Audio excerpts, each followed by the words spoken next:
So Lee, I know your time is short, but I think two things that are on people's mind is impeachment and Iran. Yeah, as far as, I'll start with Iran, I guess first. Qasem Soleimani, this targeted airstrike a few weeks ago, he is someone who is responsible for killing over 600 U.S. troops. He had wounded thousands of others. He was a designated terrorist running a designated foreign terrorist organization, the Quds forces. He was being sanctioned by the United States, by the United Nations, by the EU. We had just seen not just the attack on the embassy, but also an attack that killed an American and wounded a few other Americans. The IRGC there's this debate about why was Qasem Soleimani in Iraq at that time. He was coming from Lebanon to Baghdad, leaving the airport. The IRGC put out a statement in Farsi that's been translated by, I don't speak Farsi, but multiple credible organizations that did have agreed.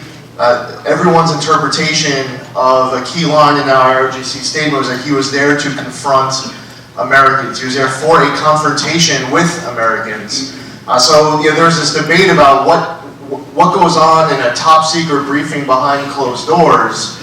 And I actually believe that the information that is publicly known, that Qasem Soleimani was a legitimate target to take off of the field solely for the fact that he had killed 600 U.S. troops. Looking backwards, killing 600 U.S. troops and wounding thousands of others. At the time, he was the world's largest terrorist. So I supported the strike. It was targeted. There was no collateral damage with that one missile strike. You know, sometimes when you take out a target like that, they could be in a location where there are dozens of other people. There could be innocent women, children, men who end up as collateral damage. So as far as that one strike goes, I supported it. Unfortunately, the response afterwards has not been everyone's worst fears, because instinctively, as soon as all that happens, it spurs a debate amongst all of you, amongst Americans, amongst Congress. Well, what's going to happen next? And we don't want, I have not met a single person in the United States in response to the strike of Qasem Soleimani who said that they wanted a war with Iran. Now, social media is, it's another thing. Sometimes people anonymously will say some very wacky things in all directions on basically any topic. We'll see where things go from here, but what we've seen over the course of the last few weeks, fortunately, over the course of the first half of January, has been a de-escalation and not an escalation, so that's a good thing. We'll see where we go from here. We have 4 instruments of national power: diplomacy, information, military, and economics. The M, the military option, should be viewed always as the last possible option. We should not want war with any nation in the world. That should be viewed as the last possible option. The analysis beyond that, as far as where we go with Iran, can end up taking up a lot more time. So shifting gears quickly, and I'm happy to answer any follow-up questions on Iran. With regards to impeachment, everything shifts over to the Senate now. We'll see how long the trial ends up lasting. It could last as little as 2 weeks. It could last as long as 5 to 6 weeks.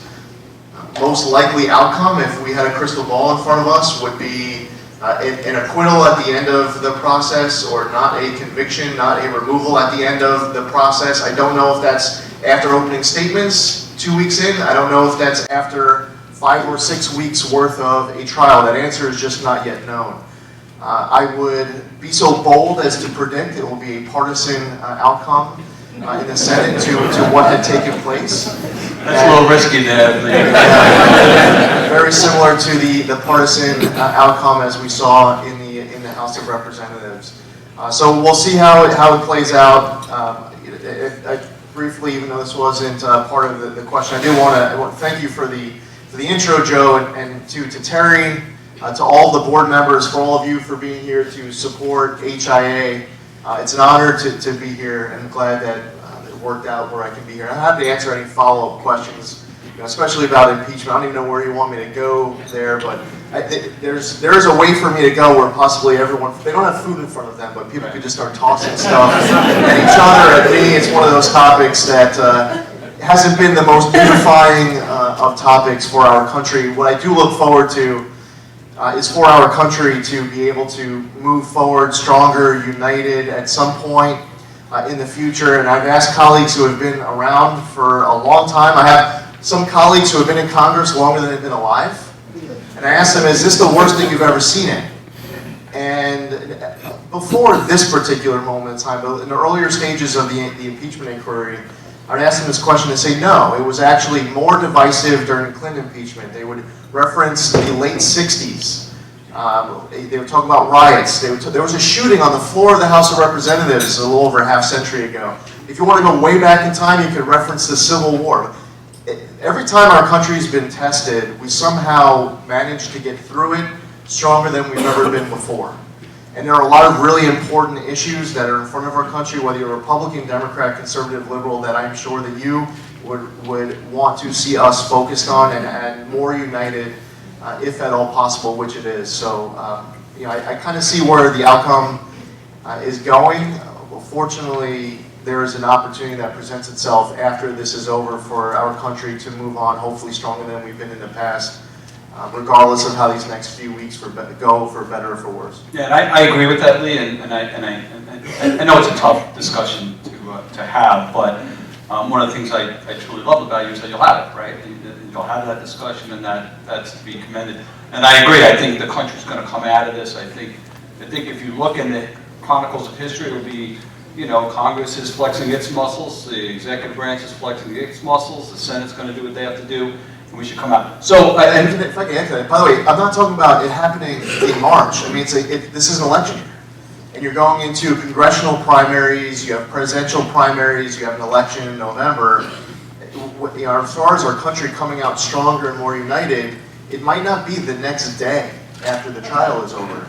But you know, hopefully, if you're having your meeting here a year from now, or 2 years from now, hopefully we're seeing progress in our country being more united. But yeah, I wouldn't necessarily predict the outcome to be within 24 hours at the end of the trial. Yeah, and I know you only got a couple of more minutes, so we'll end on a more optimistic note. So tell us about some of the really good things that are going on in Congress right now. But there was a really big decision made last week by the Department of Energy for a project for an electron ion collider. The department, not only is it the Department of Energy's top priority for nuclear physics or for science overall, it's arguably the biggest project in the world. And the first step, and a lot of credit to BNL. By the way, when you said David Manning, is that the David Manning from Brookhaven National Lab? Is he here? Yeah. Where? Yeah, Brookhaven Lab's here. Oh, there's Brookhaven Lab. Oh, and there they are. There's a better first Brookhaven Lab.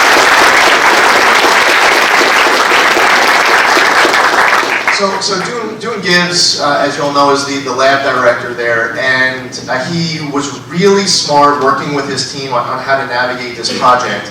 It was not a parochial battle of us versus them. It was not Brookhaven versus Virginia.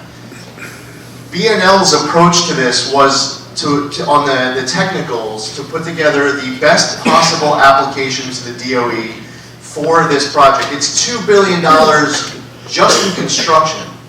By the way, forget about the billions of dollars and all the jobs, and you're talking about a generation or two. I would also say what's really cool about it is, and you can't predict exactly what is going to be discovered, but you know that you are going to have massive, life-changing, world-changing advancements in health, in technology, in national security, and more. Dune Gibbs and BNL's strategy was, let's all support the project, Department of Energy doing the electron ion collider, and not make it an us versus them proposition. There were some times where Virginia postured themselves a little bit differently, and quite honestly, I don't think that helped. And BNL just stayed on their strategy. And then at the very end of it, we all went in for the kill, but that's a whole other story. So our friends in Virginia, we were able to ride the coattails of the technicals for Brookhaven National Lab for what really was the first few years of this process. And I'll say something that was very critical, and a big credit to all of our elected officials at all levels of government, all the outside groups, the business organizations that weighed in support. There was a big investment from the state that was huge.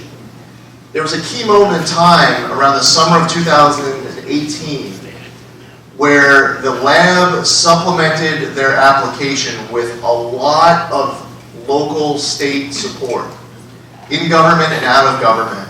And that moment in time, I think, is a key moment that significantly helped Brookhaven National Lab. My communication, so I have a great relationship with the Secretary of Energy as well as the Undersecretary. In a conversation with the Undersecretary at the time, I got the sense, the intel, that Jefferson Lab's application at that moment might have had more local support than we did. And that was not for a lack of local support.